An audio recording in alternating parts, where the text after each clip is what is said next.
Red light, come on, Bim. There it is. Yeah, man. Allen Red Houston. Allen Houston is lights, the future, bro. special.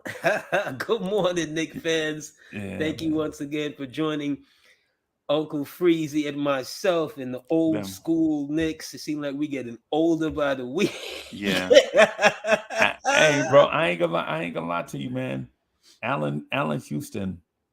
Allen Houston looks like, man. The future is R.J. Barrett and Allen Houston. That's what the new backcourt. We wish I'm sure Allen can still outshoot him right now. right now in church Right now shoes. in church shoes. In church shoes, he could out, Yeah. but not. But yeah, man, we saw him. Jay Boogie was there. You know, Jay Boogie. You know what I'm Mm. saying? Was in the building, so you Uh-huh. can't really get too many words in What did when y'all you see with him Jay at Boogie. the Atlanta game? Yeah, Spectrum Center.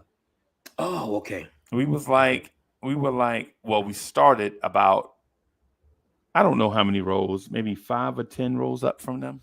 Okay. And as the Knicks started throttling the Hornets in their own arena, we just started moving down and got getting closer and closer. And then it got to a point where it was like, yo, we right there. You know what I'm saying? Mm. So, Mm-hmm. I mean, it is what it is. You know what I'm saying? So what's AD, Wiz in the building. salute? Did I I say didn't AD? say salute. I meant to say Corey Lee. I'm sorry. Corey Lee. Salute to Nick fans. We didn't salute the Nick fans for joining us. Yeah, Another salute, nation. salute, You man. sound down in the dumps. How can you be down in the dumps? Nick's on a 3-game winning streak. Me? No, my voice is going. Oh, okay. Yeah, nah, I'm not down, man. You know how it is, man. Were you screaming? Were you screaming at the TV? No, man. Julius. Nah, man. Yeah, man. I um I ain't gonna lie to you. I ain't even gonna lie to you. I'm gonna keep it a buck. I did get overwhelmed some. I was walking around Spectrum Center Mhm. and people was just walking up to me, "Hey, Uncle Freezy." This happened like 6 or 7 times, right? Hey, Uncle Freezy, what's good? Mhm. You know what I'm saying? And you know how it is. You I feel like, we be in these boxes on people's screens. So sometimes it's, I get in like a comfort zone where sometimes I forget that you and I really impact, and others on the channel, like you and I and others really impact people's lives. Like they really rock with us. You You know? were the one who told me that like about a month or so, 2 months ago. I wasn't Yeah, even man. thinking of it like that. You're like, you're out there in the YouTube space and streets and so forth. Yeah. So, Yeah. It's you like know, when you and I think about like when hopefully once I get over this, not to get too personal, but after I get over this, this financial thing that I'm dealing with right now because of multiple different things, right. that I'll be able to make it up to the city, and that and y'all listen, it ain't like I got bad habits. It's medical stuff. Y'all know what it is, man. Y'all know what it is. It done happened to y'all family members before. Okay. So, but like when we get up to the city and we just like be standing in front of the garden, and you and I just out there chopping it up, and people walking up to us and just like taking selfies with us, like yo, or they be on the phone, yo, I'm standing right here beside AD. You know what I'm saying? Like somebody did that to me in Spectrum Center. No lie, no lie. A dude, I'm standing next to Uncle Freezy. yes, Friday night, for real. For Mm. real talk. Real talk. I mean, yo, a little kid, man, these little kids was talking to Jay Boogie. Like, you got an album? You do music? Yo, they talking Mm. to Jay Boogie like with stars in their eyes. Yo, it's crazy, bro. Mm. It's Yes. crazy. And so what I'm getting at, man, is like when I was talking to Steve Mills and Scott Perry, I'm like, yeah, I'm Uncle Freezy. I mean, not Steve Mills, but Allen Houston. Allen Mm. Houston with gray hair, salt and pepper hair, remind me of Steve Mills. For one, that's why I keep saying Steve Mills' name. I don't mean no disrespect to Steve Mills or Allen Houston, but when you talking to, oh, you know who I talked to? Real talk. Guess who I talked to Friday night? Del Curry. Oh, all right. So I spoke with Del Curry, right? And For I was like, yo, is that who I think it is? And he was walking towards me, right? mm-hmm. And he was like, Knicks fans, he about to say something out the way. I'm too old for that, man. I ain't gonna say nothing out the way. You know what I'm saying? I Absolutely. was like, hey, Mr. Curry, I remember you. You was one of one of the deepest backcourts ever. And so he goes on to this thing like, yeah, I really appreciate Charlotte and all that stuff. I was like, nah. I'm talking about Wayne Embry. I'm talking about Cleveland. I And he was remember like, him. I remember him in Charlotte lighting John Starks the up. up, running the same play. The Running the same play same over play. and over, and we couldn't stop it. And that happened every time we went to Charlotte, bro. I mean, he used to just, Lord have mercy. There's two guys that him and Glenn Rice.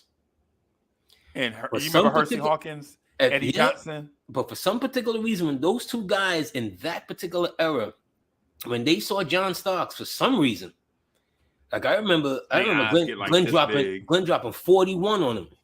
Right. And after the game, Glenn was like, that young man was talking some stuff. Right. On the court. Right. Prime Glenn. I'm not talking about Knicks Glenn.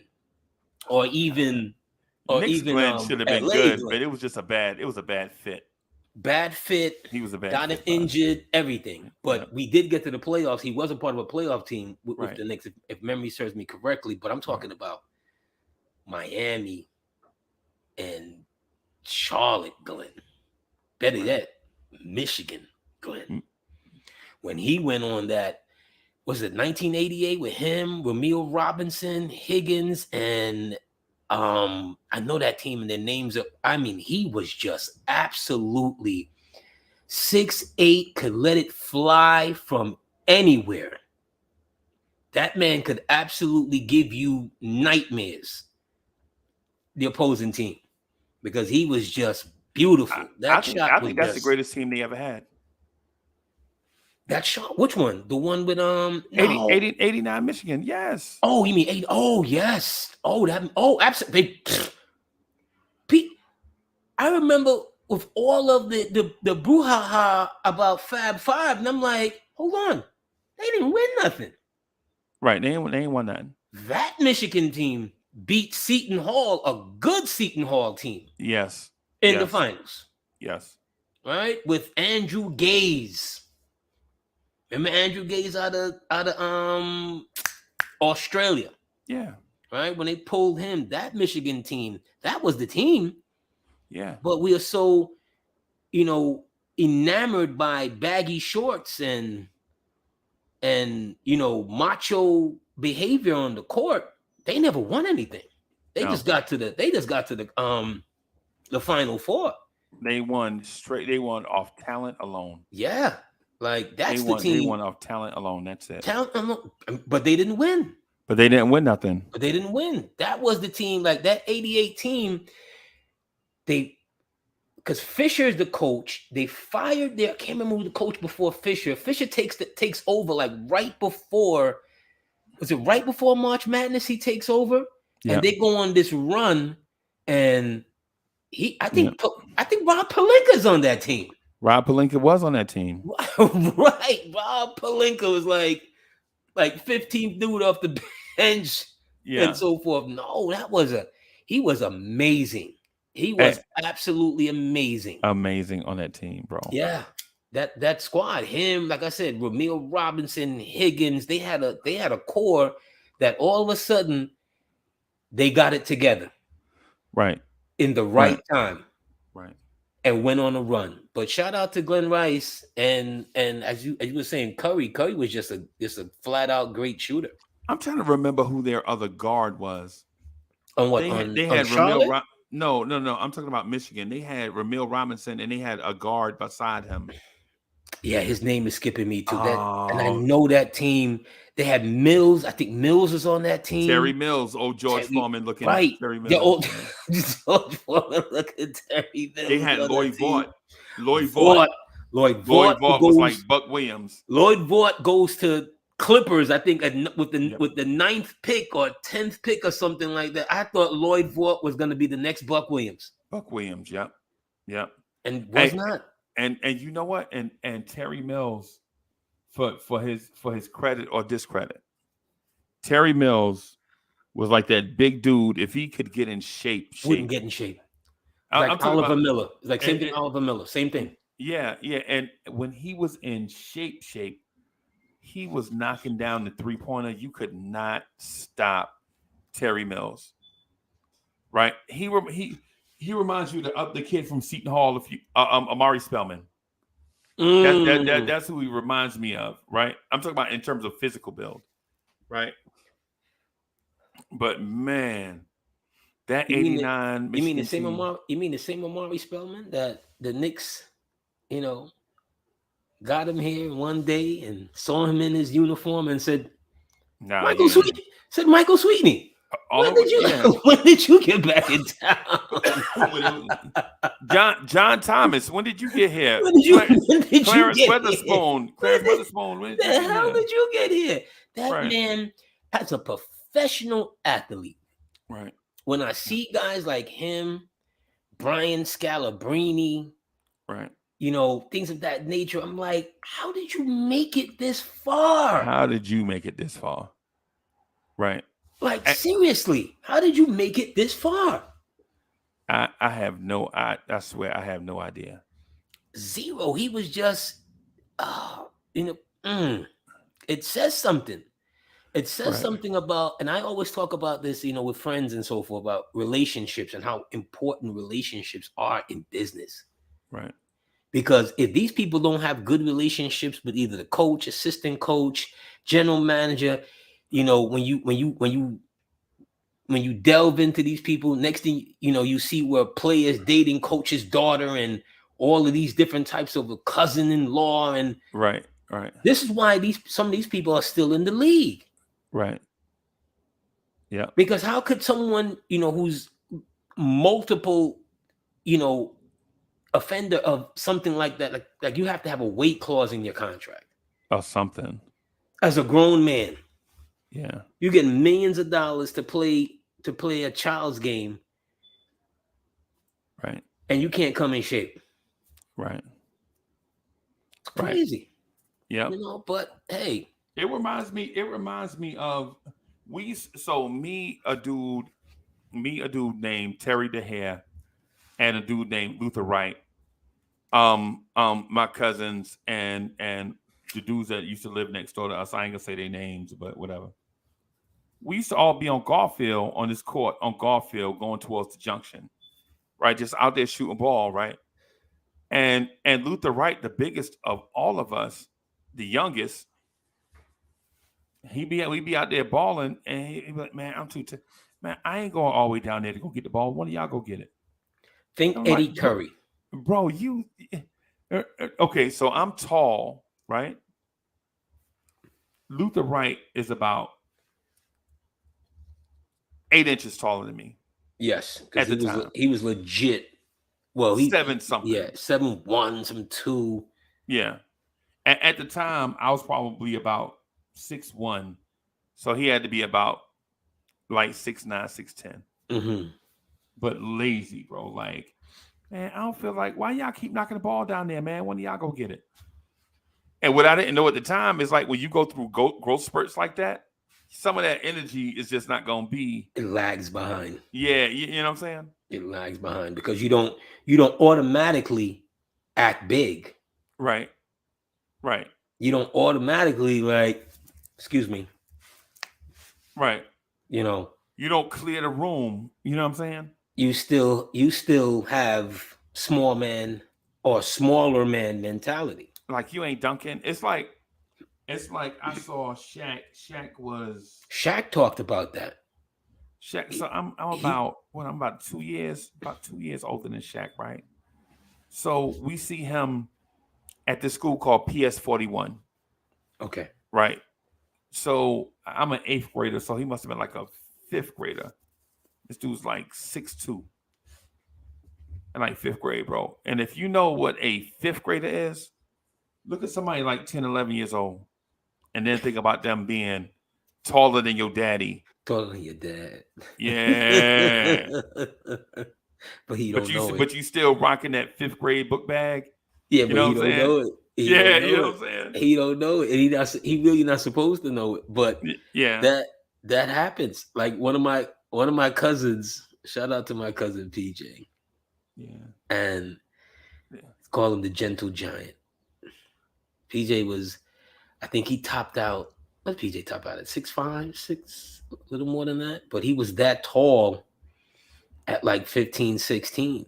Right. And he was the gentlest giant. You know, you go to give him a pound and slap 5 or whatever, and he's giving you everything but anything stable. Right. He's giving you anything but like, dude, right. What are you doing? Hold on. Bro, but he was big guy, 6', 300. He looked like he should be starting left tackle. Yep. But not that guy. But to Luther, right. And I'm gonna give Luther this. His first year at Seton Hall, he looked like a soup and sandwich. Yep. Luther goes away in the off season and comes back and looks like Black Adonis. Yeah. He loses like 50 pounds, 40 pounds, something. He worked, he chiseled up. Yeah. But for some, he just couldn't get that, you know, that energy to match his physicality. Yo, hey, shout out to Liquid Snake. Liquid Snake was at the game too. Said salute. Nice meeting you guys at the Hornets game again. Yeah, man. Yeah, man. Mm-hmm. Liquid Snake. Yeah, salute. Man. That's a hell of a name. Liquid Snake. How'd you come up with that one? Hey, man. How'd you come up with that one? It's but I'm into okay. I know we all over the place with topics or whatever. As we always are. But yo, I did something at the Knicks game, and it was hilarious, right? So in the blowout, at the same game you talking about? At the same game, Friday night. Okay. I stood up and tried to start a chant. We want Cam, right? I said, "We want Cam. We want Cam." Allen Houston, who's in front of us, turned and like, "Oh God!" And Knicks fans in the building start booing me because I said we want Cam. And the ladies who had their own section, it was about 20 or 30 of them sitting together. I guess it was like a bus trip for them or something. Okay. They was like, "No, we don't. We don't want Cam." And you could just see Cam. You could just see Cam head drop like. It's ridiculous. It's ridiculous, bro. You're on a 3-game winning streak, so I'm not gonna knock it. You know, right. I'm not gonna knock it because you don't give up wins. And I said this on I think Gmo's show the other night. You don't give up wins, right? But yeah, the coach feels that these maneuvers needed to be done. He's there with them day in, day out. He sees it. I can't knock him for it because, Freezy, this is a problem that I talked about, you talked about, we talked about that this day would come. Right. Because you've got too many bodies. Right. You see what I'm saying? It's like it's like buying more food on top of the food that's spoiling in the refrigerator. Yeah. It was going to happen. You have Fournier giving interviews on French TV. Yeah. You know what I mean? Because you know he cussing them out and when think that shit that we don't understand. You know, right. You know what I mean? Right. You've got D Rose, the soldier. Tibbs spoke to me about it, and he the new Taj Gibson. You see, these things were gonna happen because again, you only have but so many spaces. Right. Right? Yeah. And in his assessment and what he's doing, if Obi didn't get hurt, wait for it, Sims wouldn't play. Right. Right. Hey, let me say something on. I want to lay down on a chopping block for Derrick Rose. Who? For what? Me. Lay down what? Yeah, I got you. I'm gonna tell you why. During the game, Johnny Bryant. Okay. Miles McBride didn't do something, and Tibbs was hot at Miles McBride. Johnny Bryant was like, "Hey, easy, I got him. I did not tell you." This is the look on his face. I don't know exactly what he said, but Tibbs started to follow Miles McBride, and Johnny Bryant was like, "Didn't I tell you I got it?" You could tell he was doing something to Tibbs, like, "Easy, man, go over there." Is what he telling Tibbs? He goes to Miles McBride, right?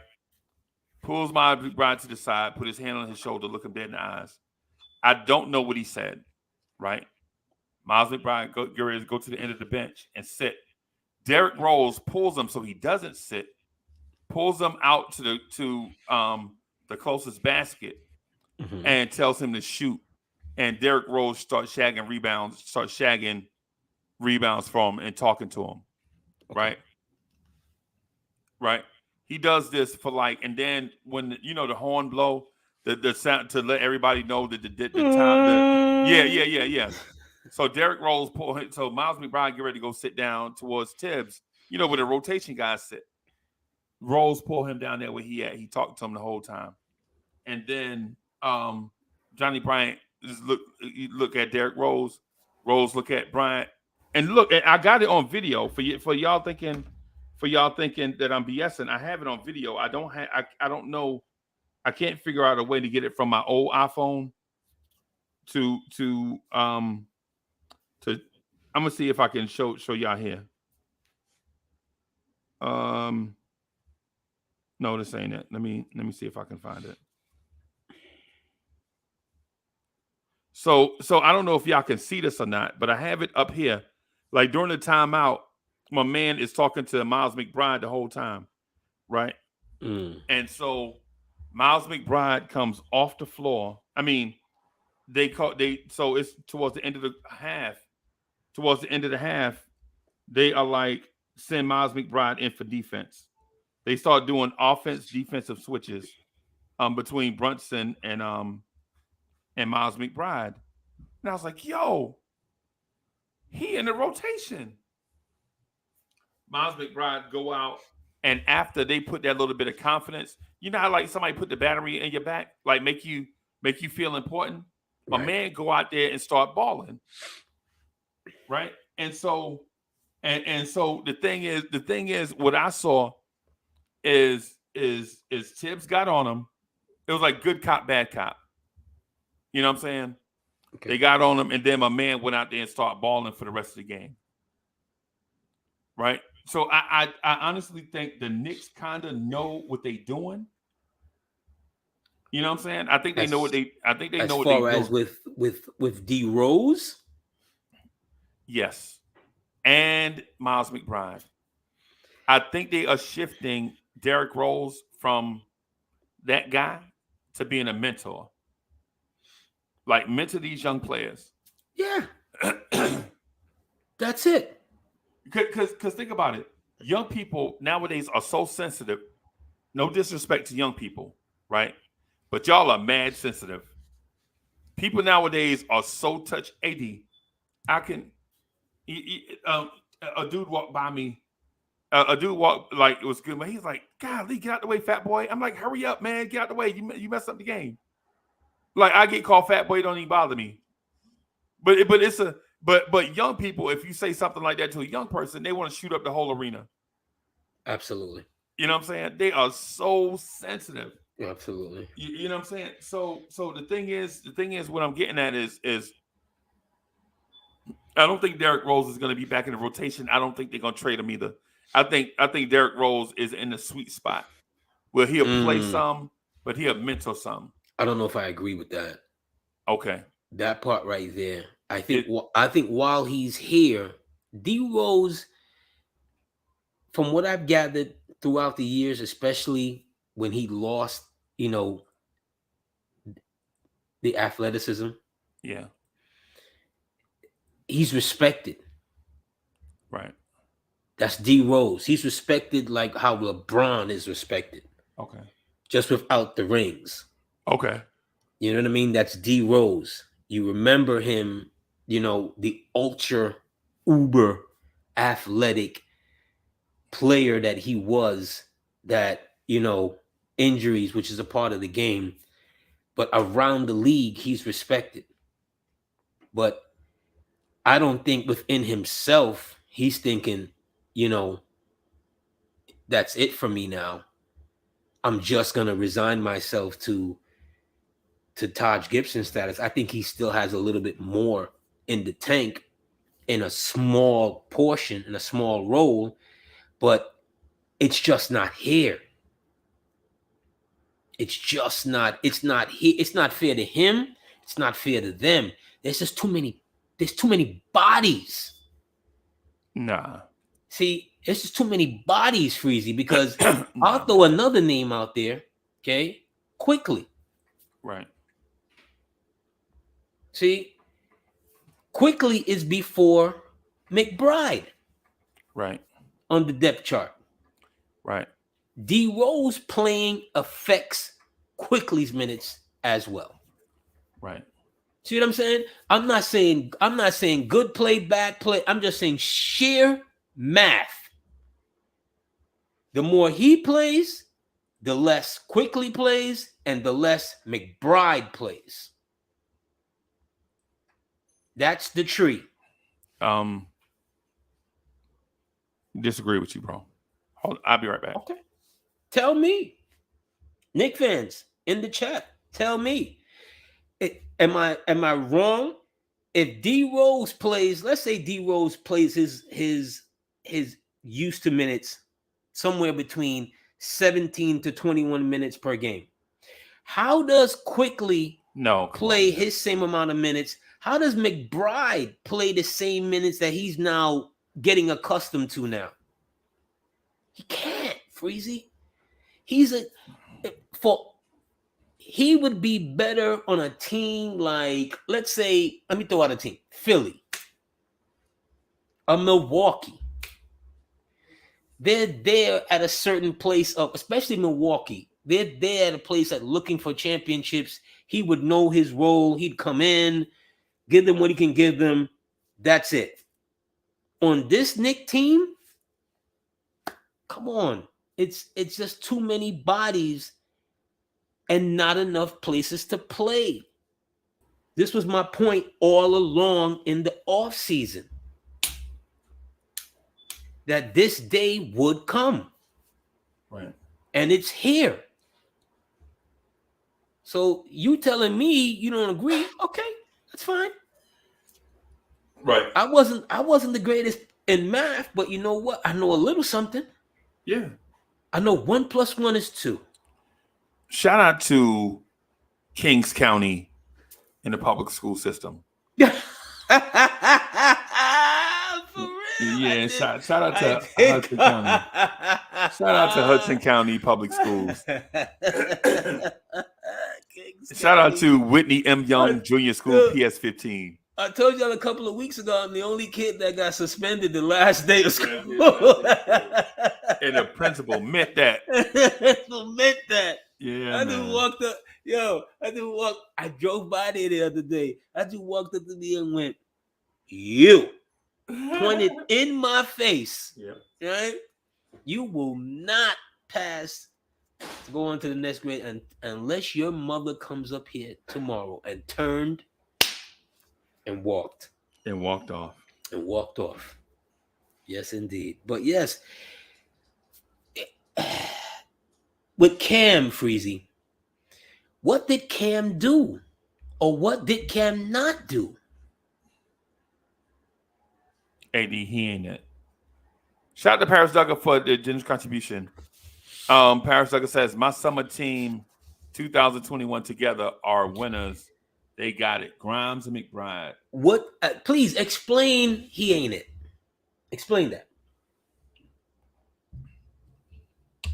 Bro. What's he ain't it? I'm just going to say, you know who Cam Reddish is? Cam Reddish is Tony Campbell. Remember when we had Tony Campbell? Okay. Tony Campbell was the 6'7", 6'8" guy with all the guard skills. His defense wasn't exactly sucked. He wasn't. He's not defensively Cam. But he was tough and he could rebound, right? Yeah, I remember Tony Campbell, number 19 for the Knicks. He wound up playing for the Lakers, right? He could do. Came from the Lakers. He came from the Lakers, right. What I'm saying is Cam Reddish is that flashes all these different things, but you don't get consistent effort on a nightly basis. And he pouts just like Tony Campbell, bro. That's not fair, Freezy. Hey, bro, it's not. Is it true? No, I think some of. Okay, let's do a proper timeline. Okay, going into the season, when I would hop around to other podcasts, right? Cam was an afterthought as far as cracking the rotation. No, for them other guys, not here. I had been saying Cam Reddish should be a defensive player. I'm not saying you, Freezy, but am I misspeaking when I say that for the most part? You're accurate. Knicks fans are not. They weren't even thinking about him and putting him in rotation, right? The man played what? How many games he played before he got hurt? 7? 15? Talking about last year? Yeah, like 15 games, but he didn't play real minutes. Did he play? He played 15. I need you to look that up before he got hurt. I need you to look that up, right? Okay. Whatever, 15. Let's say 15. Okay. But the first 4 games he didn't play at all. Right. Then he plays, then he gets hurt. The whole narrative throughout the whole summer, he's not going to be a part of the rotation. The season starts, and I could point to at least 3 to 5 games. He played 15 games, and he played 14 minutes. That was, he played 15 games. He played 14 minutes a game. Right.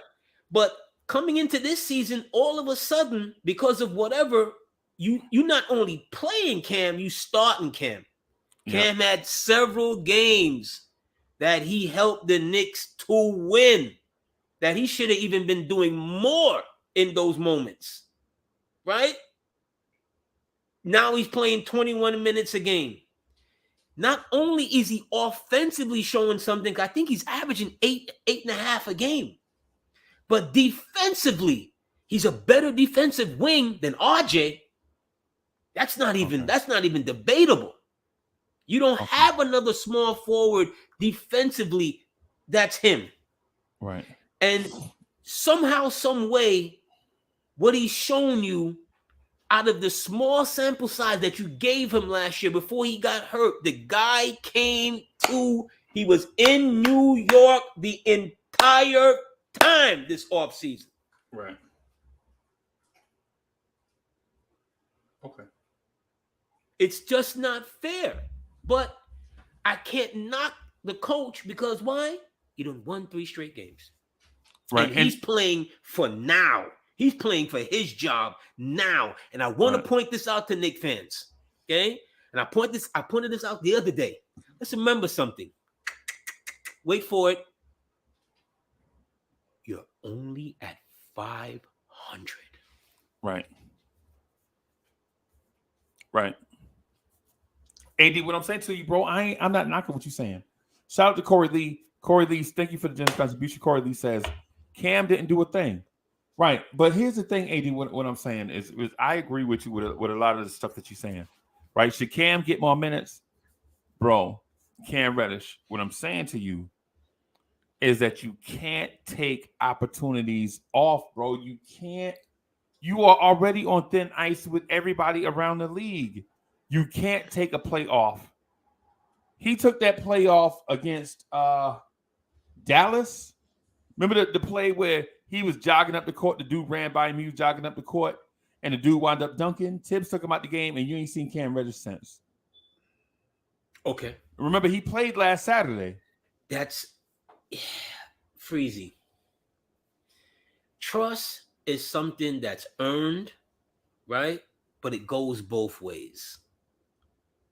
It's not just the coach who has to trust the player. The player has to trust the coach. because it's his career. Right. When we see some guys that can't take it and be like, you know what? Nah, I need to get up out of here. Right.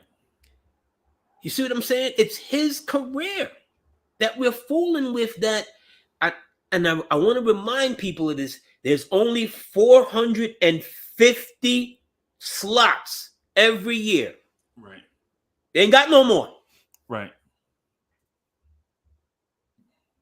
Okay? So what you gonna do, Freezy, in order to get the best out of some players, and I mentioned this before with the Cam, in relation to Cam. When Miami Yeah, got, let me get a beef fried rice and a for real. Shout out to Miami's. Salute to my Caribbean people. For real. When Miami got Jamal Mashburn, you remember that? Yeah.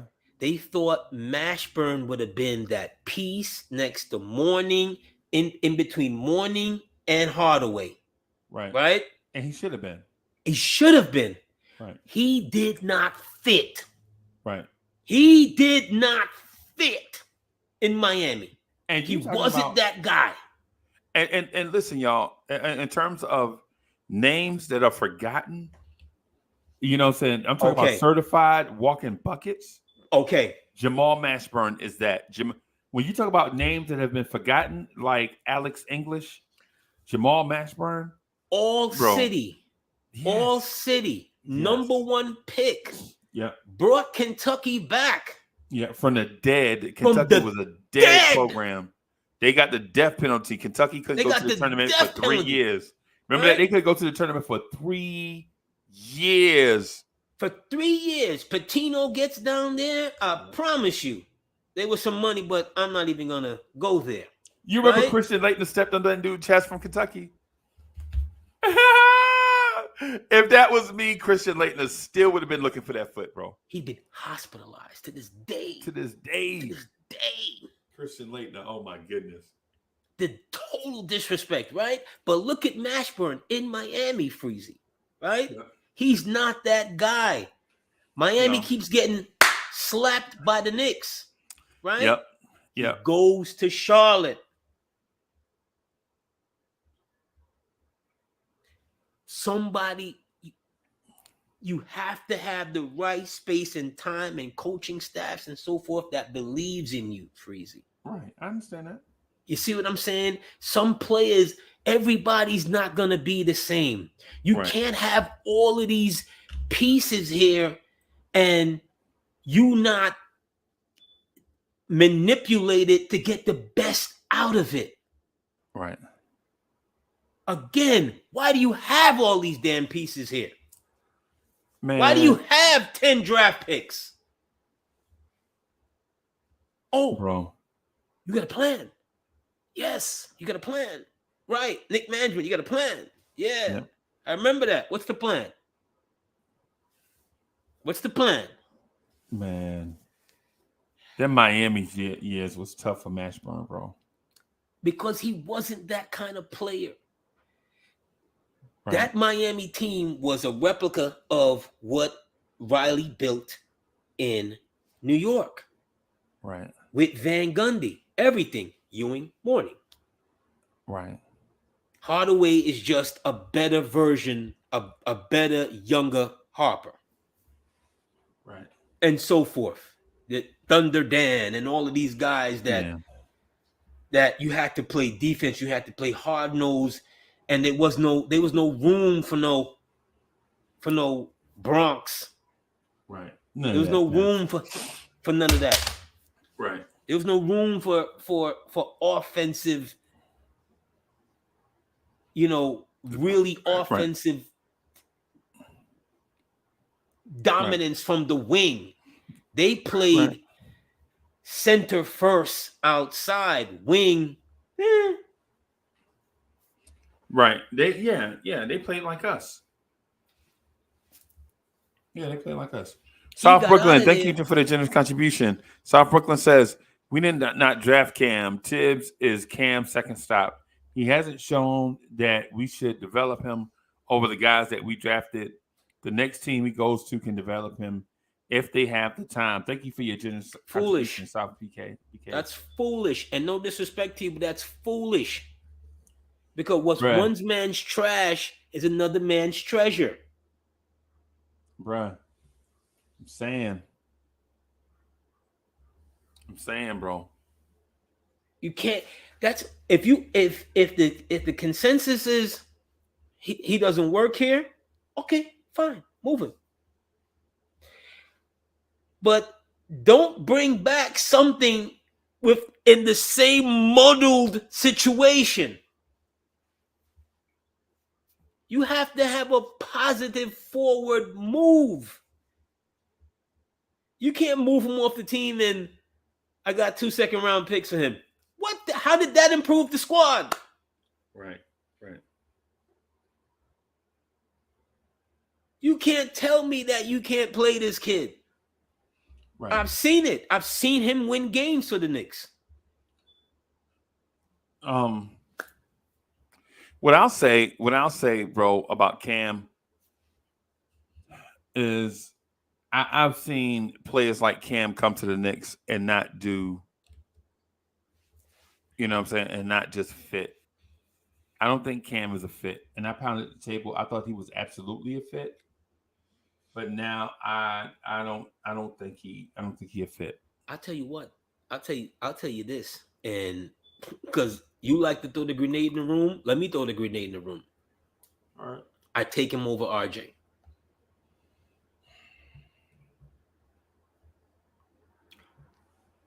Boom.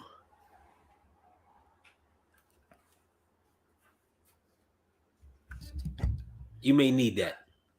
You may need that. Yeah, you may need your 40-40 6-yard 6. Nah. Hey, you know, I'm gonna just say this real quick because I know Knicks fans say that I get off topic a lot, but I'm gonna get the word war on his hat. And so anybody that know anything about sports know exactly what I'm talking about. Until the philosophy. Yeah. I would just get war on that, right? And so shout out to one of the greatest middleweights of all time, Marvin Hagler. Right? Rest in peace. Yeah, rest in peace, bro. Rest in peace. Yeah, man. Rest in peace. Bro, what I'm saying is Cam got to take it, bro. You're not gonna get things given to you. All this, Cam don't get enough chances. They do Cam dirty. Well, if Cam take it, nobody can take it back. True. Yeah, I already saw this with Tony Campbell.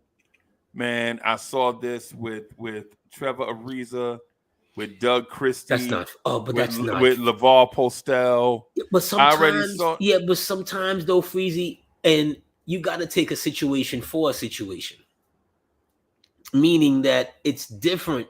I remember with Doug Christie watching Don Nelson.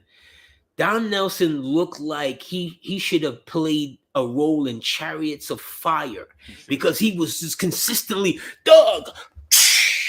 Yeah. He was on the sideline screaming at Doug Christie, Doug, bring the ball up. Doug, make the press. Doug. Yeah. He was consistently on poor Doug Christie, right? Doug Christie then goes to Sacramento and blossoms. Yeah. It's what Tibbs is doing to Cam right now. It's some Freezy. And Cam's going to go to a West Coast team, probably the Lakers, and blossom. As the coach, Freezy, and I don't know if he did this or not, you have to have a certain say on the guys that are going to be on your roster, or else it's never going to work for you. Right. It was the same problem with Bianchi and Pitino. Because Bianchi didn't hire Pitino, they consistently had problems. That's why Pitino was only here 2 years. Pitino left a team that lost in the second round after winning the division, the Atlantic Division, and 52 games. And the general manager said, "Oh, you want to speak to Kentucky? Bye-bye. So sad to see you go. Bye-bye." And you know what? You know what the Knicks should have did? Gave Pitino more say in the front office. I heard him say this. And now this is revisionist history. I heard him say this. He said when they hired him, he told them, "Look, I want you to bring on someone who's like head of the athletic department and scouting and da-da-da-da. That's going to do the day-to-day, also GM roles or whatever. But right. I would still, but under him." Right. Right? Knicks was like, "Nah, that's not going to work." Right. Even though, AD, even though both of us know that is exactly what they should have done. Because at the time, you see people in a newspaper, they made a decision, and you like, I don't even know what his title is. How is he making decisions? Forced marriages never work. Right. Forced marriages never work. The general manager has to hire the coach. Well, okay. All right. Whenever you see a thing where two parties, when there's a triangle situation where you both report to the owner, doomed for failure. Yep. It's that album Confessions by Usher all over again. You know what I'm saying? But listen. But here's the thing, AD. In 19, because this happened in what night? This is like the spring of 89, right? No, this is 8. His run is 87 to 80. So it's on 87 to 89. Yeah, that's what I'm saying. Yeah. That's what I just said. Yeah, right. Yeah. 87, 89. Yeah. Right. Yeah. Because School takes over. Right. Okay. Yeah. And so the thing is with Pitino there, with Pitino there, you see the Knicks hit on a couple draft picks, but miss on some draft picks, right? So they get Mark Jackson and Rod Strickland right. But who else did they draft in 87 and 88? They drafted other point guards. They drafted other point guards too, bro. Yeah, we hit on that last week. They did. They drafted other point guards. Like they drafted, I think they brought in like 5 or 6 point guards aside from Strickland and Jackson. But they quickly pivoted because remember, the first major move from that regime, they signed Sidney Green. Oh, why are you always bringing up Sidney Green? Because that was the you bring that up like yo, you legit be like, yo, this conversation is going too good. Let me just mess it up. I swear to God, bro. Fort Greene. Be like, that's Fort yo, Greene. Nah, this right thing there. going too good. That's this Brooklyn, thing going too baby. Good, bro. Let me that's do Brooklyn. Shit.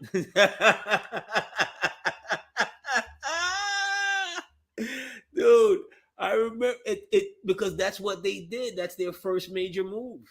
Oh my God. It was. And they tried to sign, which they end up signing the sons later on, Harvey Grant. Oh God. Before they signed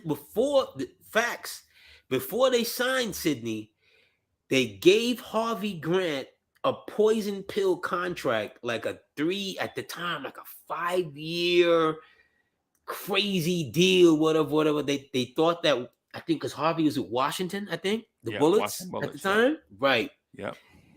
So they thought the Bullets wasn't gonna jump in, and then at the very last minute, the Bullets said, "Nah, we're gonna keep Harvey." Yeah. And they pivoted to Sidney. Yeah. Oh no, you don't. I know. But then they made up for it. They then the following year made a trade for another player that you don't like, but it's what it is. But the thing is, if you had Pitino, right? You don't do the Kiki Vandeweghe trade, right? Gosh, they did it right. with him. Yeah, they did it. Pitino is just the coach at the time. Yeah. It's the same thing. It's like with Thibodeau. Right. That it's the same thing.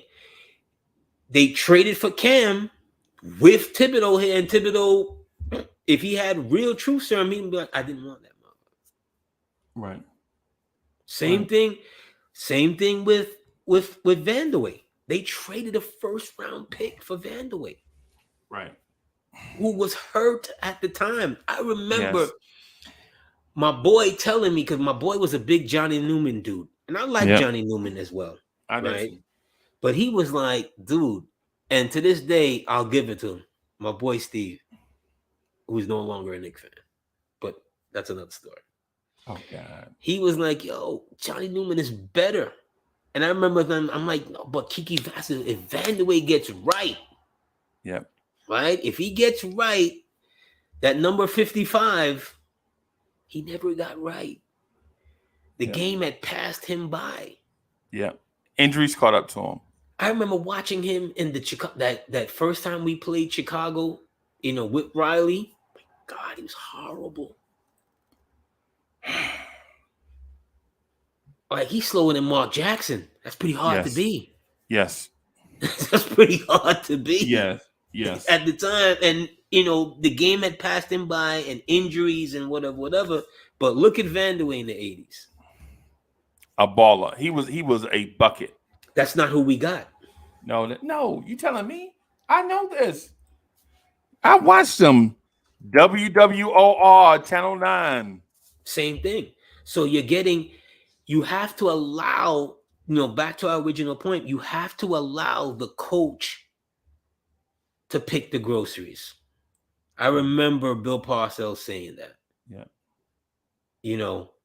Which was the reason why him and the Patriots divorced after going to a Super Bowl. Yeah. He's like, yo, you got to allow me to pick the groceries. And you got to give the coach, whoever the coach is on your team, because it's his system. It's his philosophy. Right. Right? The assistant coaches are supposed to be working for him. Yeah. Right. Someone's on the roster. They're always going to have their own agenda. They're waiting to kick you back in. But in theory, they're working for you to help you get the best out of the players that's on the roster. Yeah. You can't have the team making a midnight move and they hit you with the microphone the next day and you're like, when did that happen? Yeah. Cam who? Right. Cam what? Right. And for those that don't know Kiki Vandeweghe. Cameo? Kiki Vandeweghe is probably a top 5 small forward during the 80s. Yes. Right? You know what I'm saying? From 81 to I'll say maybe top 10.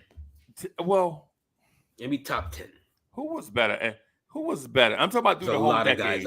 There's a lot of guys I would take in front of him. Alex English and Dominique Wilkins. Who else? 1, 2, Bernard King, definitely. Mark But Aguirre, he missed Bernard James Worthy. Bernard King missed 400 games. James Worthy, I could give. He was not BK from Brooklyn. Yeah, but he missed 400 games, bro. He was not BK from Brooklyn. I understand that, but he missed 400 games. And how many did Vandeweghe miss? 200? 399. 300? 399. 399 and a half. How many Vandeweghe miss? He was not BK from Brooklyn. Yeah, he was not Mark Aguirre. None of those forwards were. None of those forwards. So top 10, I'll give you top 10. Larry Bird. Yeah, top 10. I'll give you top 10. Bird is there. There's a lot. There's a lot of the small forward in the 80s. That was it. Rodney McCray. Ooh. Chris Mullin, quick shooting guard, small forward. Yeah. So there's a lot of small forwards in the 80s. Dale Ellis, Xavier McDaniel pre-knee injury. Yeah. Charles Barkley. Yeah. Although they want to give him power forward, he's a small forward. He's only 6'4".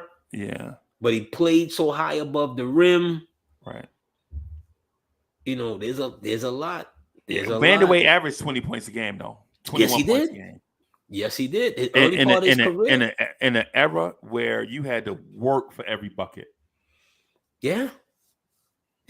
But as we've spoken before, the shot for shot, those eras, especially in the 80s, shot for shot, they're better. Yeah. shot for shot because the game isn't as fractioned. Yeah. They're not playing the, Larry, go stand in the corner. No, there was movement. Movement. Yeah, there was a lot of movement in the game. Movement. Yeah. This is no shot at you, Gmo, but shot at you, Gmo. When I hear cats talk about playing in the system and you have to, the 3 and the D and da-da-da-da, that's not basketball. Right. It's just not. Basketball is like jazz. There's no repetitive motion. Right. It's supposed to be,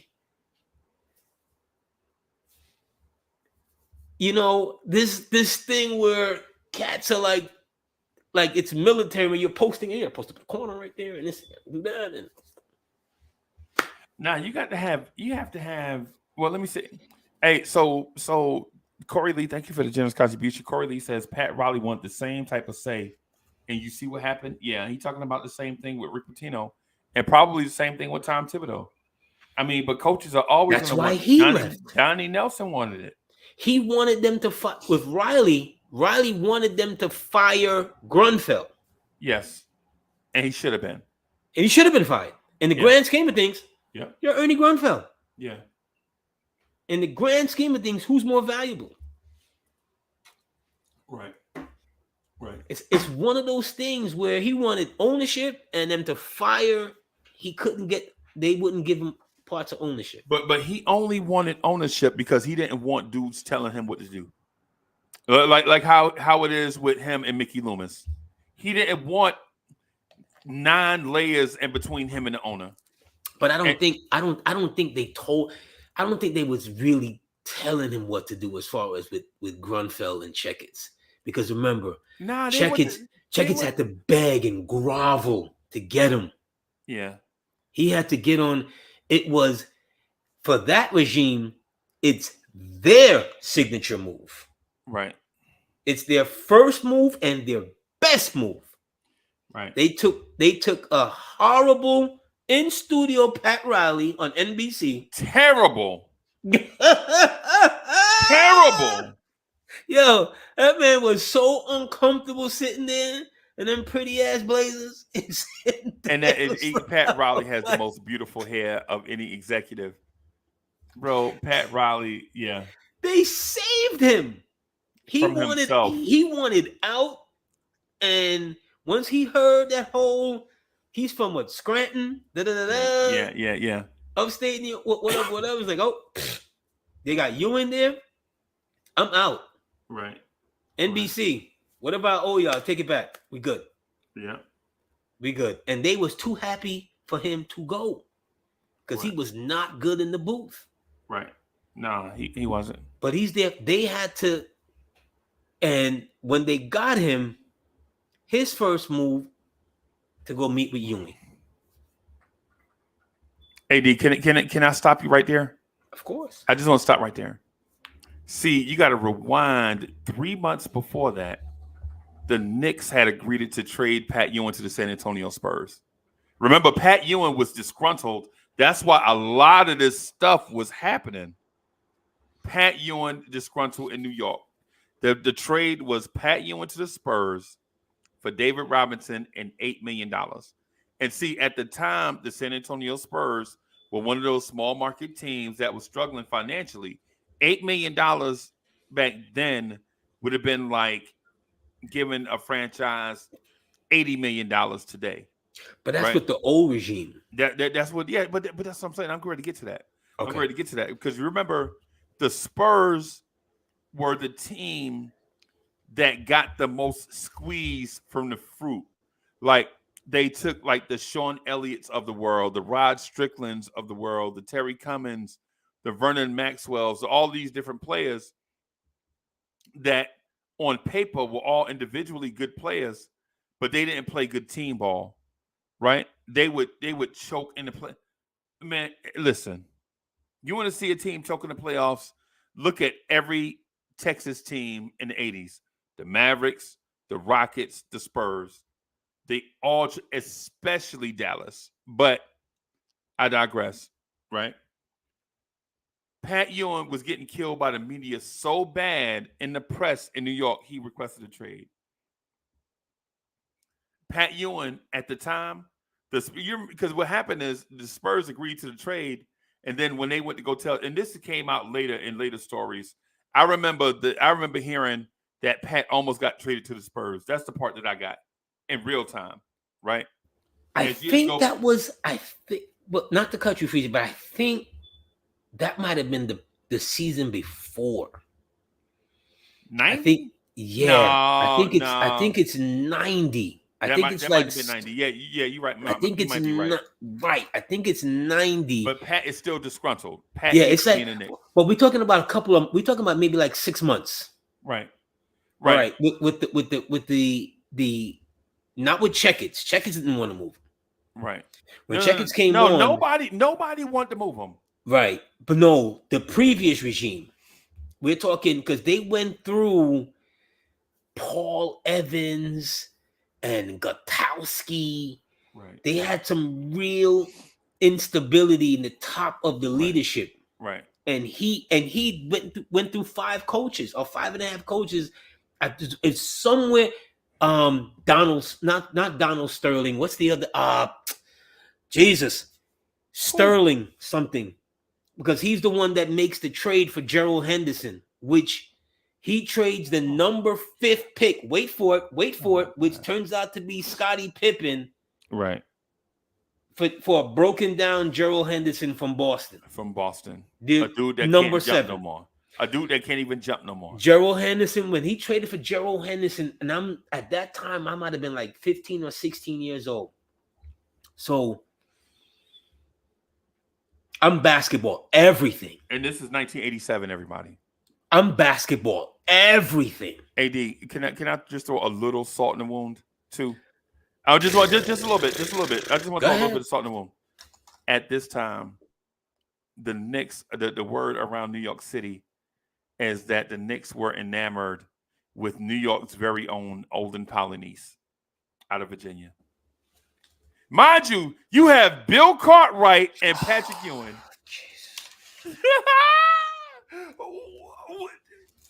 You cannot make this stuff up. Olin was a good product. I mean, a good prospect. But he was from the city. He was popular, and this was a time when it was like, "Yo, if you from the city, we gonna draft you." Oh, but if you had drafted him, which was the same thing we spoke about with Roy Tarpley, right? If you drafted him, where is he playing?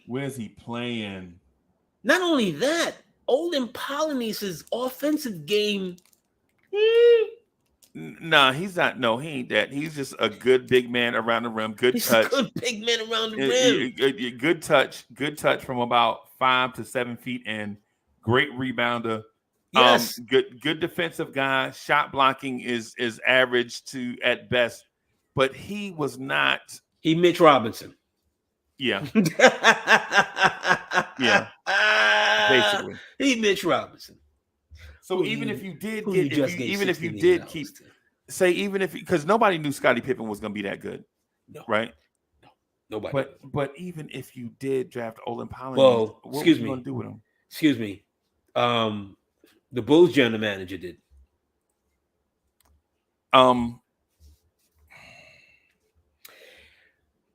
Quiet as kept, and his name is skipping me right now, and he passed away. And that man was vilified. Paul Krause. Right.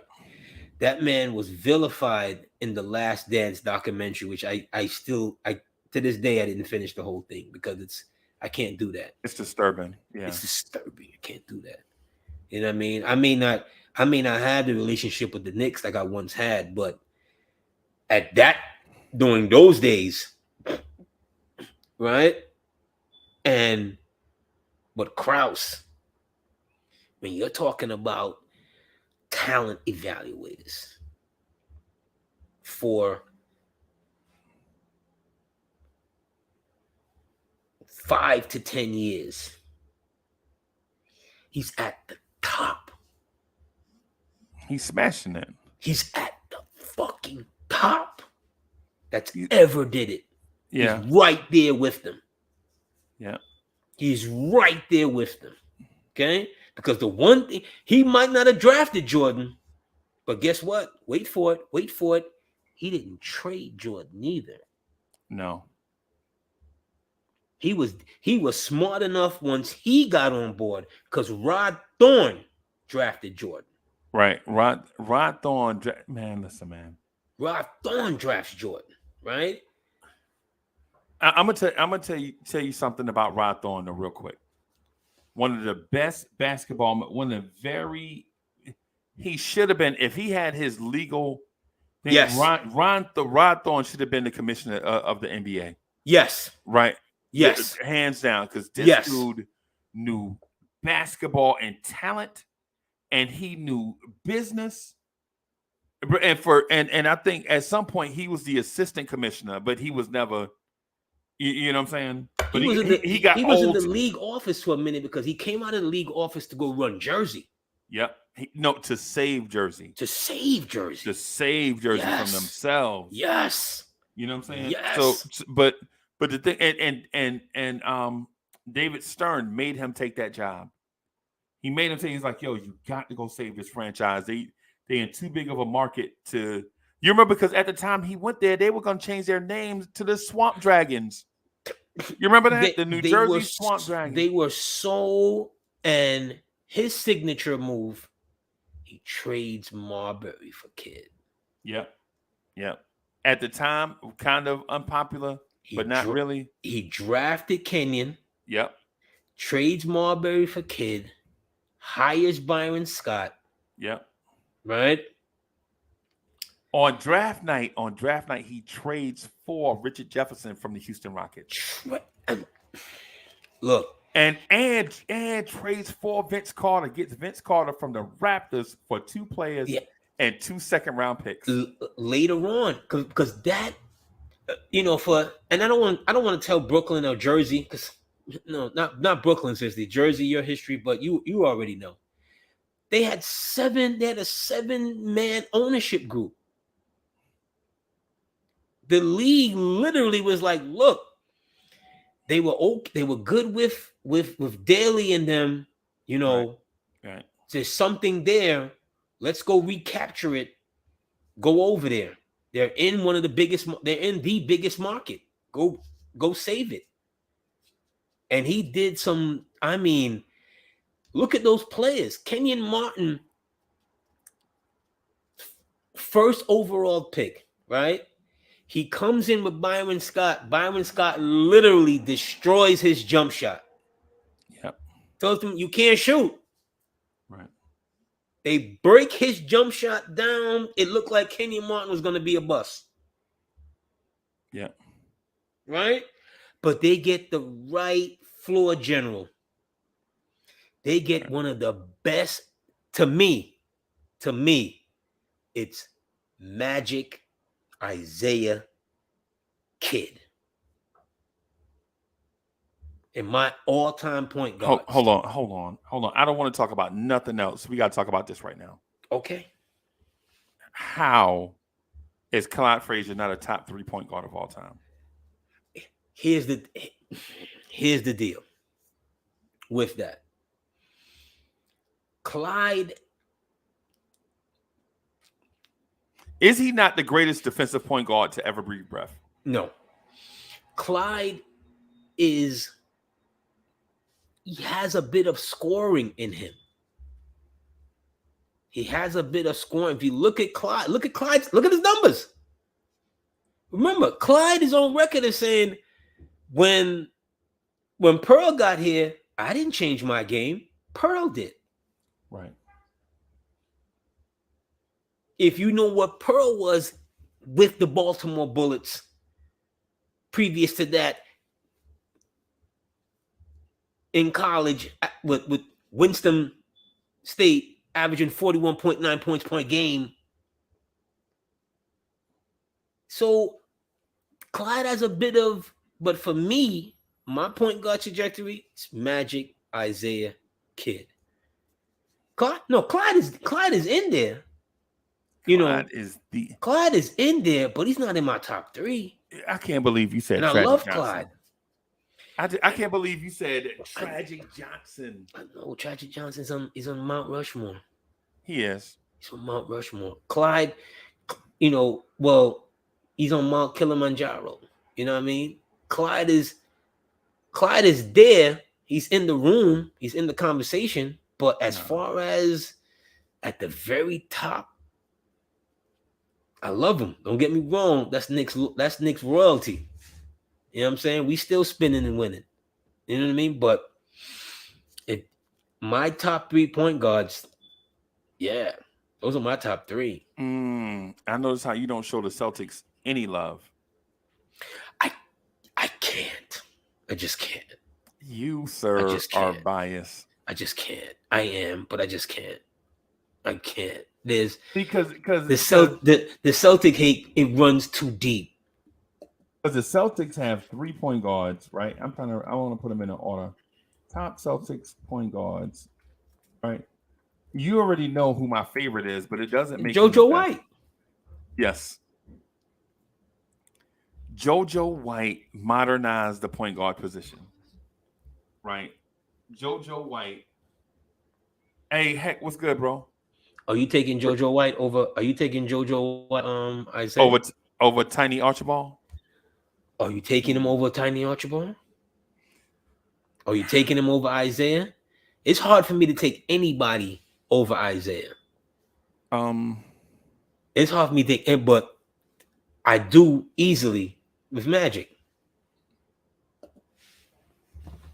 My uncles now tell me often that Bob Cousy is the greatest point guard in Celtics history. Easy.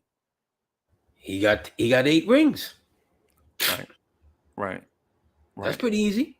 And when you think about the Celtics, bro, you talk about Tiny Archibald, you talk about Rajon Rondo, you talk about Dennis Johnson, you talk about JoJo White, you talk about Bob Cousy. There's nobody. Tiny Archibald led the league in scoring and assists in the same season. And straight out of New York. Yeah, absolutely. But for me, if I'm playing, and there's some days I'll take Kid over Isaiah. I think your list is flawed. I don't think Isaiah Thomas for the money is not better than Oscar Robertson. That's fine. That's fair. That's fair. That's fine. But you can't take away. Isaiah is a fart freeze from 3 straight championships. Yeah. Isaiah Thomas is also some 3 straight championships. Isaiah Thomas is also a injury-riddled team away from only having 1 chip. Yeah, but he's okay. And you remember the Lakers? Worthy gets hurt. Magic gets hurt. Hold on. The first time they play the Pistons, Isaiah gets hurt. Remember that. Yeah.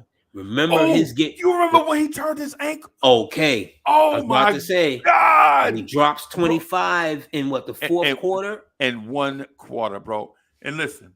Hobbling. I'm not knocking Isaiah Thomas, right? Listen, Isaiah Thomas on the floor. I take Isaiah Thomas over Allen Iverson every day. Every day. It's easy. Not even competition. Right. It's not even worth discussing. Right. If you ask, that's no discussion. What small guard would you rather have, Allen Iverson or Isaiah? I don't want nobody over Isaiah. When it comes to killer instinct, bro, 0. When it comes to killer instinct, I take Isaiah's killer instinct over Jordan. I'm telling you, bro. I don't want nobody over Isaiah. Bro, Isaiah Thomas turns his ankle, and they show the replay, and the dude's his foot and leg hit the ground at the same time. We thought it was broken. It was broken. He gets hurt. The Lakers like to say, "Oh, Magic and them got hurt." Whatever. But they seem to forget that Isaiah got hurt the year before. Right.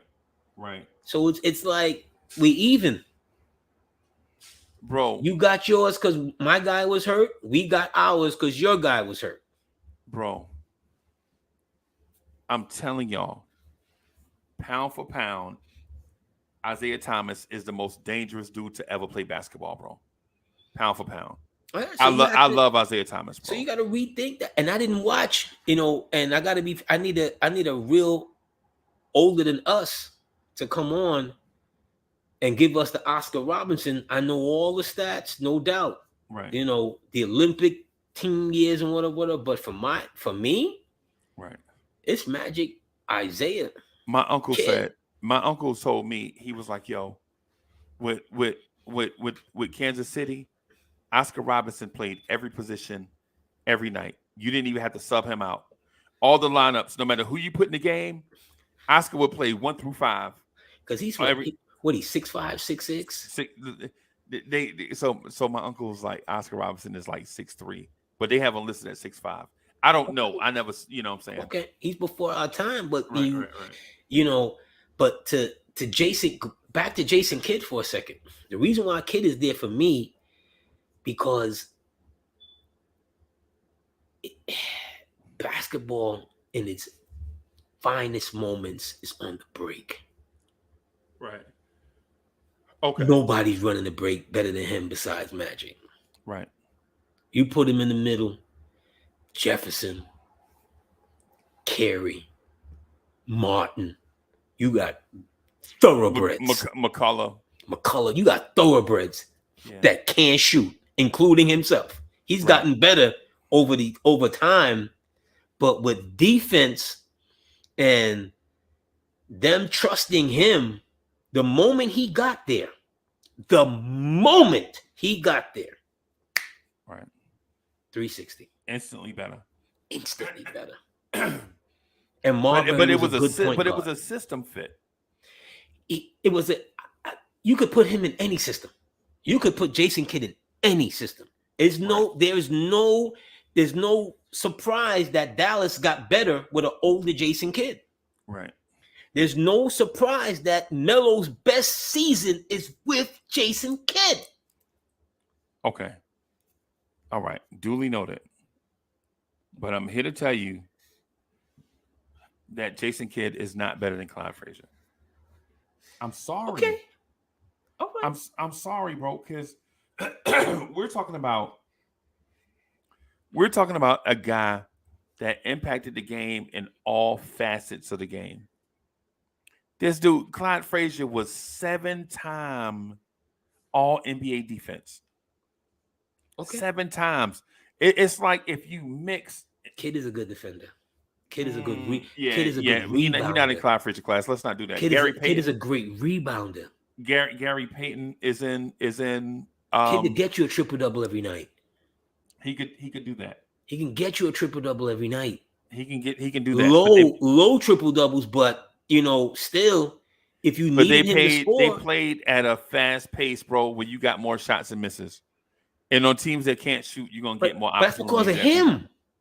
Right. Okay. That's because of him. He's the one that's the engine. He's the one that's like, okay, this is gonna work better for us. He makes Byron Scott's job a whole lot easier. He made Byron Scott look good. Yeah. Keep it a buck. And Byron Scott is a world champion player. Right. Been on championship teams, in championship environment. But Scott, give this to Scott. He's no fool. He knows what he has. Right. You got Jason Kidd. You gonna argue with him? No.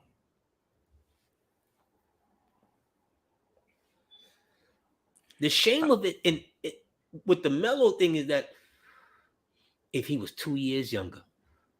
Okay. Or if he was 1 year younger. Because he ran out of gas against Indiana.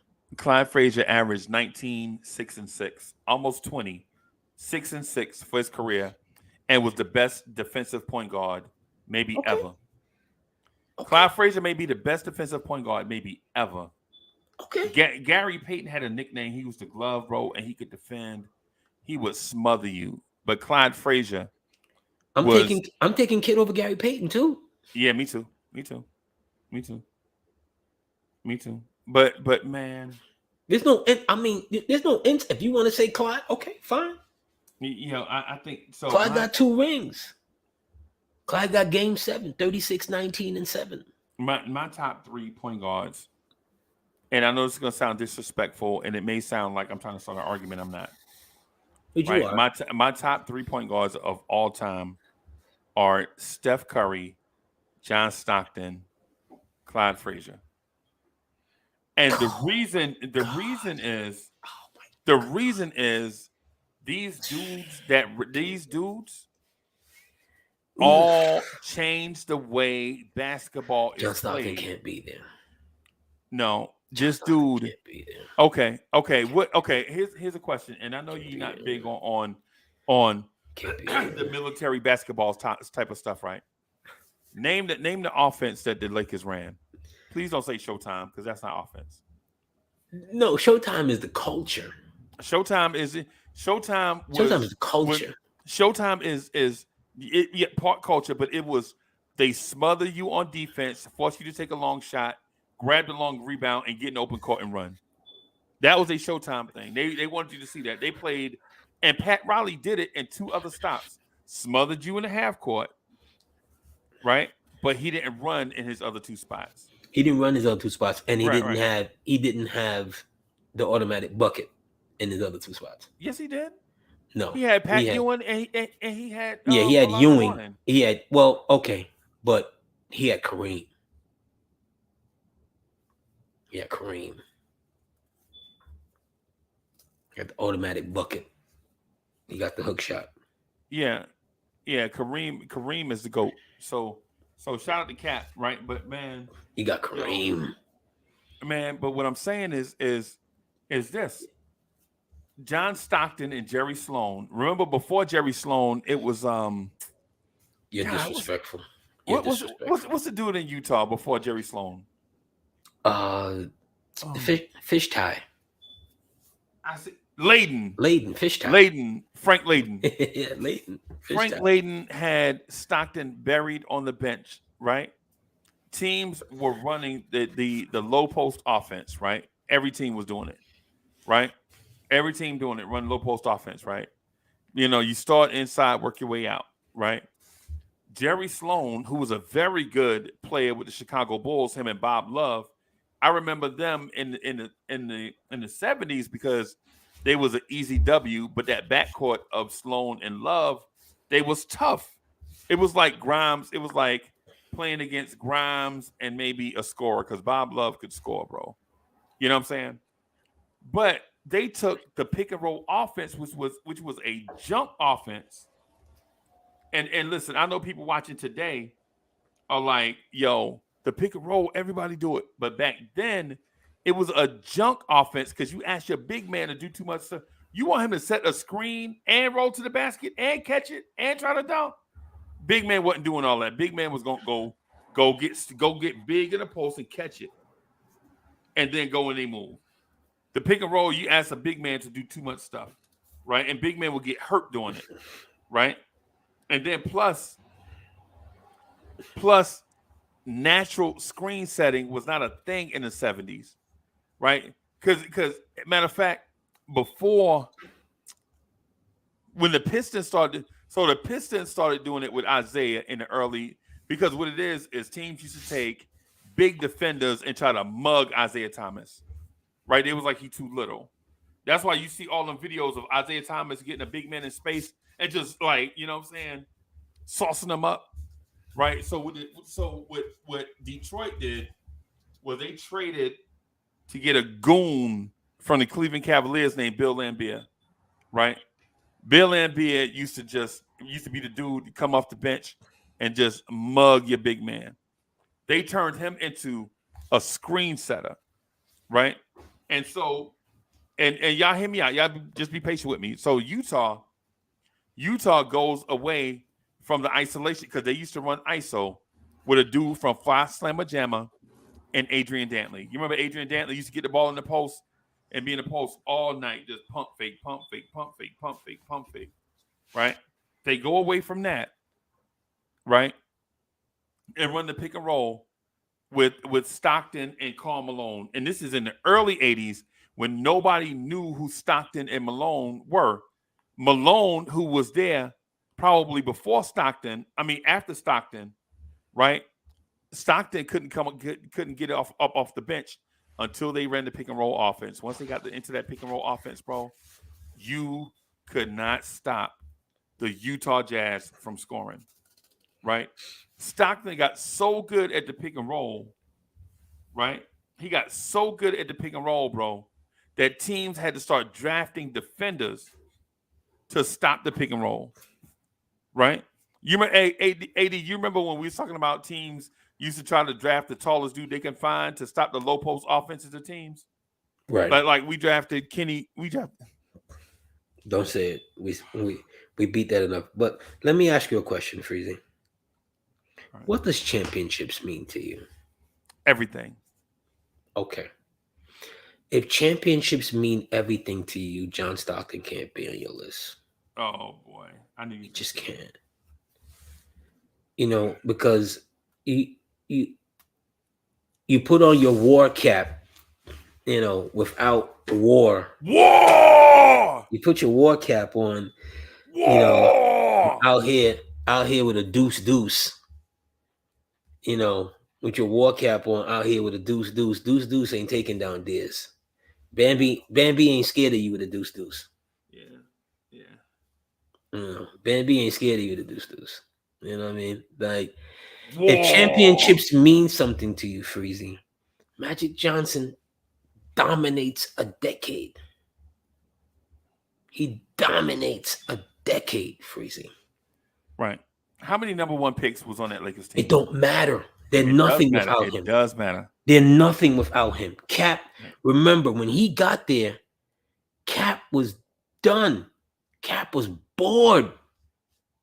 He was a professional basketball player. Because he made the All-Star team every year. He was league MVP 4 times. But at that time, he was bored with it. Yeah. Magic Johnson on the first game, on the first season, in the first year, Cap hits a hook from like damn near 3-point. Yeah, I was gonna say, let's say 35 feet. Yeah, then the hook. Let's just say. Yeah.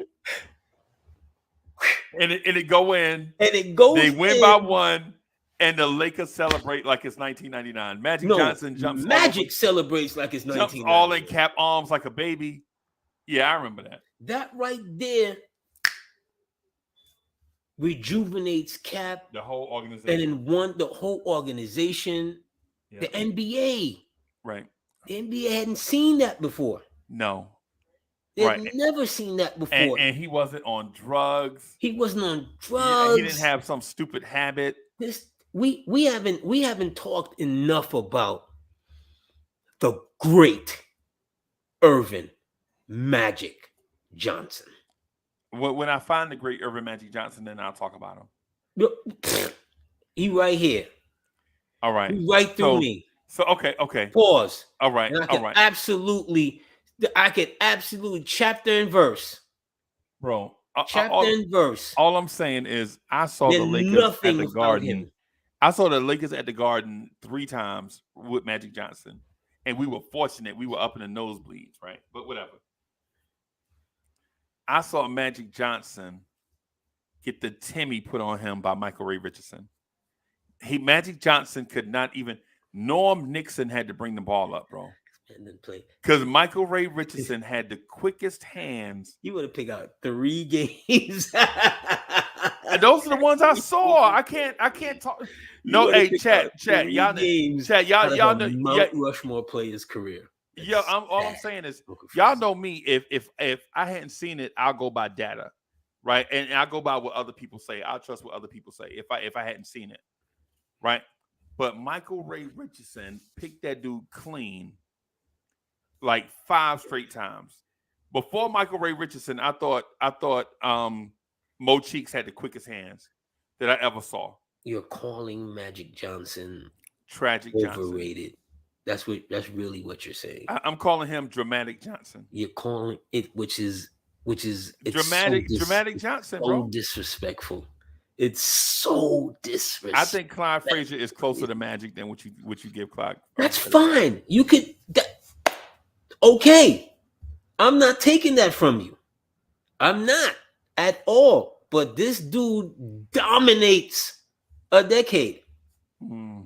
Like very few before or since. I think, yeah, okay. Clyde Frazier. What do you got? Clyde 3 Frazier MVPs? top 3. I think so.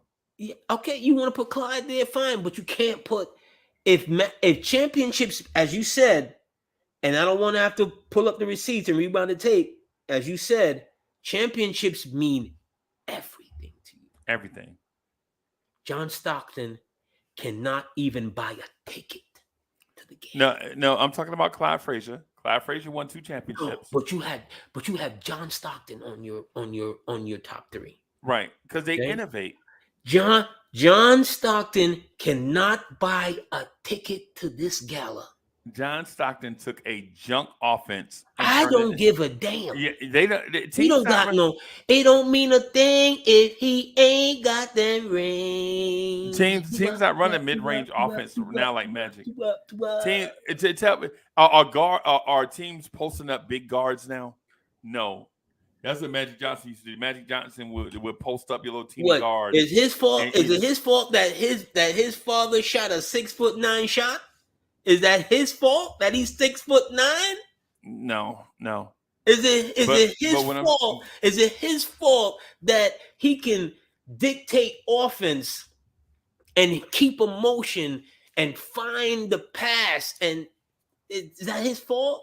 That his court awareness is like none? It's his fault that he had Bob McAdoo, Michael Thompson, Kareem Abdul-Jabbar on the same team at the same time. Bob McAdoo was a loser before he got to the league. I want you to understand that. Get out. I want you to, and you've heard me. I love the history of Bob McAdoo. I love Bob McAdoo too. You've heard me talk about the Knicks not knowing what to do with Bob McAdoo. But let's understand something. Before Bob McAdoo got to the Lakers, he was not a winner. He was what? He was not a winner. The NBA for the older generation and for the younger generation, players like Bob McAdoo and so many other black gifted athletes, just naturally gifted at that game, right? This game that we love, they were afterthoughts. The New York Knicks, they used to call them the New York Knickerbockers. Yeah. Why don't you let that sink in for a second?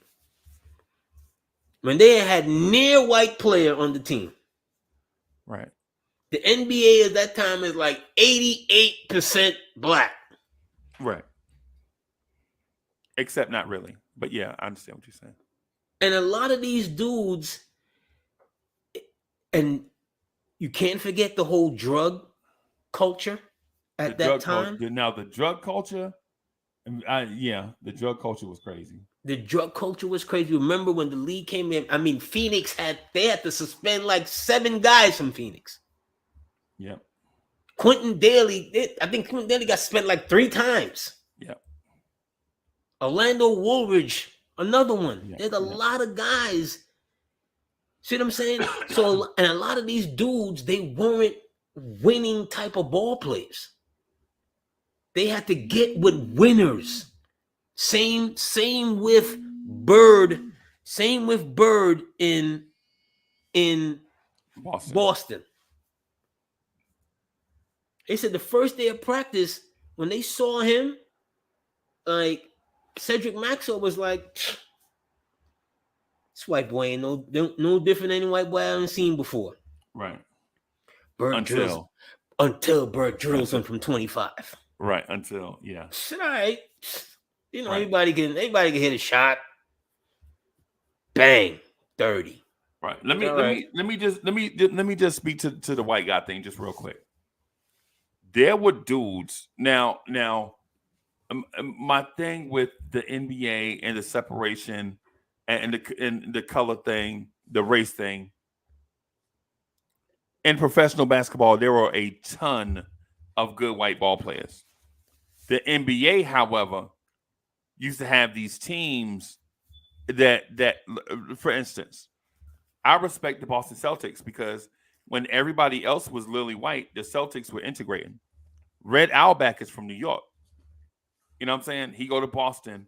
He integrates. He's slowly bringing in black players, like 2 at a time, 3 at a time every year, until the team, before you know it, and when you look at the team picture, everybody black almost, right? Or at least balanced. If you got 12 players on the team, you probably got 7 brothers and 7 other dudes or 5 other dudes, right?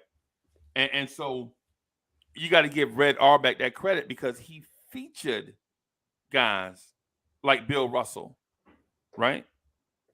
The Knicks and other franchises, bro, the Knicks for a long time was the opposite of being bro. From like the early before. Well, Nate Sweetwater Clifton. Yeah, you talking about in '58, right? Yeah, I mean the Knicks do have the first dude. One guy, right? I mean, but they're gonna hold that. They're gonna hold that. But they didn't open. They didn't kick in the door. They didn't. They even this. When I tell you this, it turns my stomach. Bill Bradley is a unanimous first ballot Hall of Famer. Do you know who had to wait? Do you know who had to wait? Earl the Pearl had to wait. Clyde Frazier had to wait. But Bill Bradley was a first ballot Hall of Famer. Yes. And you already know why that is. It has nothing to do with basketball, bro. No, it doesn't. It doesn't. Because think about it, it would take 77 Bill Bradleys to equal 1 Earl the Pearl Monroe. You're right. You know what I'm saying? But when it comes to the Hall of Fame, Bill Bradley ice skates in. Well, I have my own problems with the NBA Hall of Fame, and we touched on that before. So I'm not because I'm not there surprised. is no NBA Hall of Fame. There is no. It's an international basketball Hall of Fame. Yeah, it's an international basketball Hall of Fame. Right. And everybody gets in. Right. Or not everybody, but however their selection process. Christian Laettner is in twice. Yeah. However their selection processes, I really don't know. I don't respect it. I never did, but I respect the game, and I love seeing, when the brothers, and I mean the entire NBA family, when they're out to celebrate one of their own that's getting inducted into the situation. You know what I mean? It's a nice thing. Outside of the, Michael Jordan's embarrassing moment there. Right. I've always liked to see, the whole celebration and so forth. So right. I'll shout him out for that when it comes to that. But everybody pretty much gets in. I'm looking at the Lakers roster during that time that Kareem Abdul-Jabbar, Michael Cooper, Magic Johnson, Eddie Jordan, who was a coach in the league too, Mitch Kupchak, Bob McAdoo, Kevin, Norm Nixon, Kurt Rambis, Jamal Wilkes. Bro, these teams were just too loaded, bro. Kareem, Butch Carter, that's Chris Carter's older brother. Michael Cooper, Tony Jackson, I don't remember him. Magic Johnson, Eddie Jordan, Norm Nixon, Jamal Wilkes. Man, Jamal Wilkes was so smooth, bro. Again,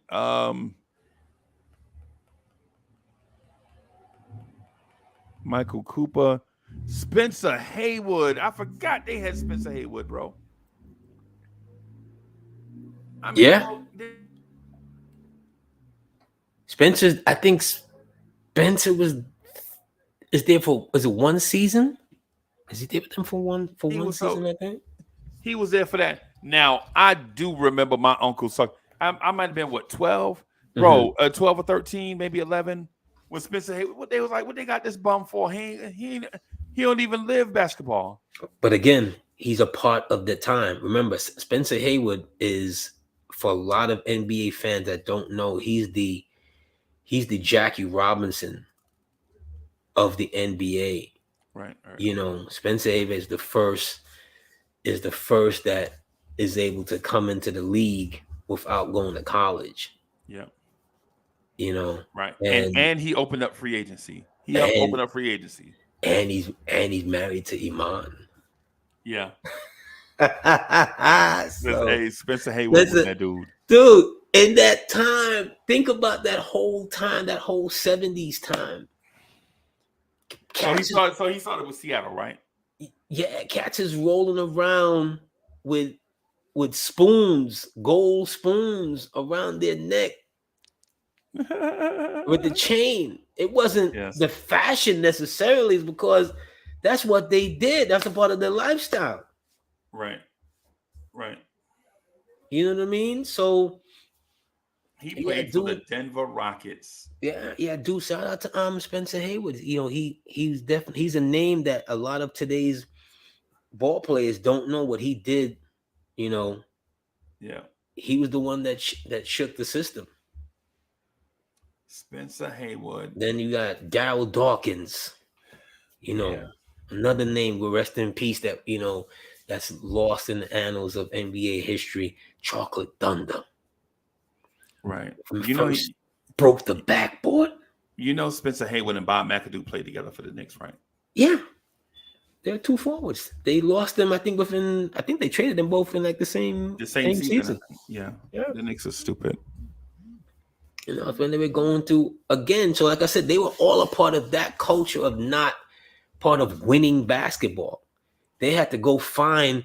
The NBA was so lucky that Magic and Bird are joining the league together. That, you know, that's fixed, bro. You ain't heard my story on. Fine, and they fixed it to make it so even greater. They fixed it even greater. That's why Larry O'Brien's name is on the trophy. Okay, you notice the commissioner. You notice that you don't even hear the name of the commissioner before Larry O'Brien.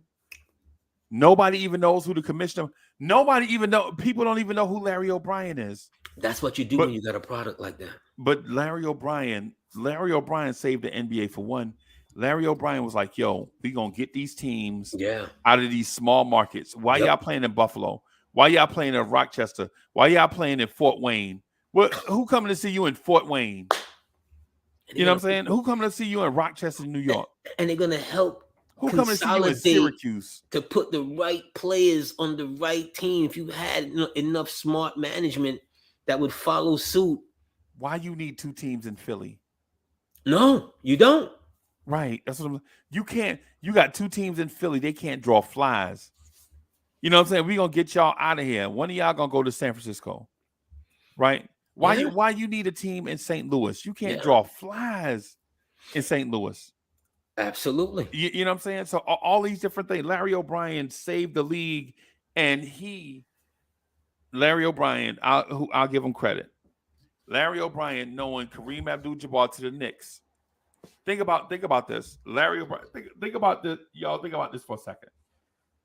Your backcourt is Clyde Frazier, Earl of Pearl. Your two forwards, Spencer Haywood, Bob McAdoo, and your center is Kareem Abdul-Jabbar. How does this team ever lose, bro? Ever? How did this team ever lose? Right? How does this team ever lose? See, because in Milwaukee, and the thing about it is Oscar Robertson, that run that they went on, Oscar Robertson was really only good for like a year and a half in Milwaukee. Right? He was only good for a year and a half in Milwaukee, right? With Kareem. Right? You didn't have to send Milwaukee players. Milwaukee needed money. If the Knicks would have sent them $5 million, they could have bought Kareem contract outright. No trade, just purchase his contract. Right? And so the thing is, even if they kept Kareem, they was only going to they probably at the end of the season, they was only going to clear like $800,000 a season. with Kareem. Larry O'Brien, you know, and it sounds blasphemous, but they did the right thing. The Knicks, they weren't. What were they going to do with Kareem? They were going to win 9 straight championships. They were going to do. They didn't know how to. No, at that. No. And then right to a year after that, they draft Ray Williams. Right? They draft Ray Williams. Okay. You know what I'm saying? So when you get into this thing, bro, ultimately you're drafting Ray Williams, for crying out loud. I know. You can't. That's what I'm talking about. If Kareem would have came in and he probably would have retired early. Nah, he came in and retired early because he was already bored. He was already bored. He was just going through the motions, winning, you know, not really, because they didn't win, you know, in the beginning with LA. Right. But he was putting up numbers though. But he was putting up numbers. Right. But he was bored doing so, putting up these numbers. Right. But anyway, Freezy, we got a cut here, sir. It's football. Yeah, let me just say this real quick, man. I just want to say this real quick to you, just so you know I'm not just bashing Bill Bradley. Bill Bradley averaged 8, 12, 14, 12, 15, 16, 14, 13, 11, 4. I know. And he was a first ballot Hall of Famer. It's his college career is what really gets him over. And you know, he's likable. And he's Senator Bill. Bill Bradley made the All-Star team one time. Yeah. And that's the year he averaged 16. And he shot 44% from the floor, bro. Yeah, and you can't, like I said, it's all about the relationships. Yeah. I said it before, it's all about relationships. And that's what's going to sustain you in this professional environment. Yeah. It really is. Yeah. Yeah. No, I get it. It's what gets you invited back. It's what keeps you in good standing with ownership. You know, it's what, if you're Larry Johnson, you're Allen Houston, it's why you're employed. Right. You know, because you weren't a jerk. Right. You know what I'm saying? There's something, and I think we've touched on that a little bit, you know, previously. Right. You know, ownership is going to be here a lot longer than you. Right. Remember that. Right. Now, a lot of players, they're on the outside trying to get back in because they should have never been on the outside in the first place. They should have never been on the outside. Basically. That's why Allen Houston is Fat Cat. Yeah. That's why John Starks is Fat Cat right now. So our original conversation started with you saying or thinking that Allen Houston was the future, next in line. I'm like, yeah, he's been here 30 years. They've never interviewed him. Yeah. There's a reason for that. Man, maybe let's go talk some football, bro. Because you trying to start a 2-hour conversation. He good where he at. Yeah, let's go watch some football, man. Let's go watch some football. All right, sir. Salute, Nick Nation. Look for me in the whirlwind. You already know. Peace, y'all. All right.